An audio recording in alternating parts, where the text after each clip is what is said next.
கிராமப்புறங்கள்ல வேலி ஓரங்கள்ல வளர்ற கல்யாண முருங்கை அப்படின்னு சொல்லுவாங்க. இதுக்கு எண்ணற்ற மருத்துவ குணங்கள் இருக்கு.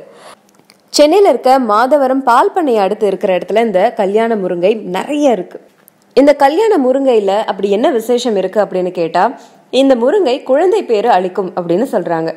இது நிச்சயமா உண்மைதானா அப்படின்ற ஒரு கேள்வி இருக்கு.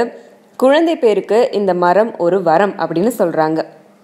இந்த மரத்துடைய இலைகளை பிழிந்து அதை தினமும் காலையில வெறும் வயிற்றுல குடிச்சிட்டு வந்தா பெண்களுக்கு கருத்தரிக்கிறது தொடர்பான தடைகள் நீங்கி கருமுட்டை அதிக அளவுல உற்பத்தி ஆகும். இந்த மரத்தோட இலையை நறுக்கி அதோட வெங்காயம், தேங்காய் மற்றும் நெய் சேர்த்து வதக்கி ஒரு நாளைக்கு 5 முறை அப்படின்னு சாப்பிட்டு வந்தா நல்லா பால் சுரக்குமாம்.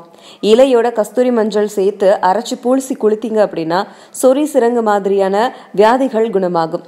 சளி, வயிற்றுப்போக்கு, பூச்சி தொந்தரவு உள்ள குழந்தைகளுக்கு இந்த இலையோட கல்லுப்பை சேர்த்து அரைச்சு கொடுத்தீங்கன்னா வாந்தி, காலை கடன் இதை கழிக்கும் போது கிருமி, சளி இதெல்லாம் வெளியேறிடும். இந்த இலை சாற்ற தொடர்ந்து அருந்திட்டு வந்தா உடல் பருமனும் குறையும். இதனுடைய பட்டை பாம்பு கடிக்கு நல்ல மருந்து அப்படின்னு சொல்றாங்க. அதனால கல்யாண முருங்கையோட மகத்துவங்களை இதுவரைக்கும் தெரிஞ்சுக்காதவங்க இந்த வீடியோ மூலமா தெரிஞ்சுக்கோங்க.